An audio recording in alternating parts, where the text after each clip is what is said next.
Olá, vou mostrar mudar som de notificação no Galaxy S25 Plus para...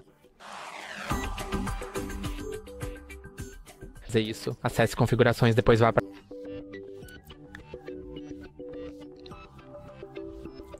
Sons e vibração, som de notificação, e agora você pode alterá-lo. Vou aumentar para que você possa ouvir. Acho que preciso desativar isso. Ok. E agora quando eu clicar em qualquer coisa, ouvirei a prévia. Então vamos adicionar algo bom.